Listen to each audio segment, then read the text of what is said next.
The EU is getting ever more involved in the internal affairs of Belarus. French President Emmanuel Macron has just met with the Belarusian opposition leader Svetlana Tikhanovskaya.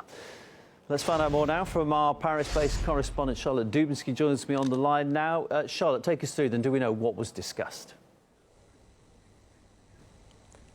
Well, we know that the two met in the Lithuanian capital. That's because the opposition Belarusian leader is there in self-imposed exile and President Macron is there on a state visit. We understand that she asked for support for fresh elections in Belarus and she called for united European support in regards to change for the country. Now, following that meeting, she gave a brief soundbite to reporters in which she said that France's President Emmanuel Macron had agreed to act as a mediator. He promised to do everything to help us with negotiations during this political crisis in our country.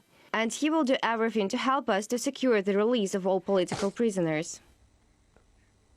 Well, this, of course, follows a disputed presidential elections in Belarus, which have seen widespread protests in the weeks following that. Some say that she was the spark behind some of those protests.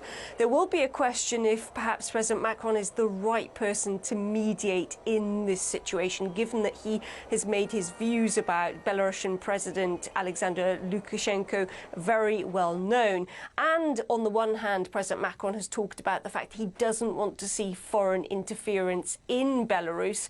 On the other hand, he says he has supported or does support the idea of sanctions on the country. Our position is very clear.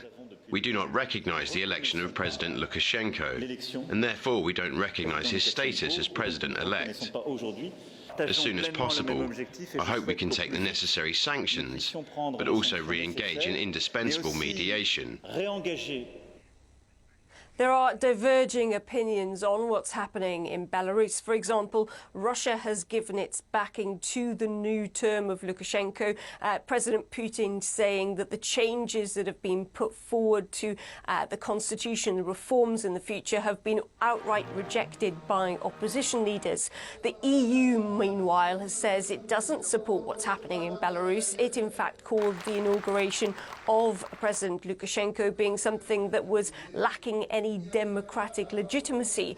It's also described the protesters out on the streets as being braved, and it too has suggested that it wants fresh elections. Now, President Macron has said President Lukashenko must go. He's been pretty clear about that. But President Lukashenko has hit back, saying if that is President Macron's logic, then perhaps he too should have stepped down during the Yellow Vest protests. What is happening in Belarus is a power crisis, an authoritarian power that cannot accept the logic of democracy and which is hanging on by force. It is clear Lukashenko has to leave.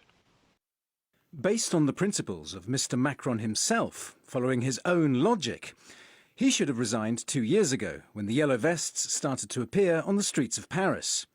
As an experienced politician to an immature one, I want to advise Mr. Macron to look around less and instead finally deal with the internal affairs of France.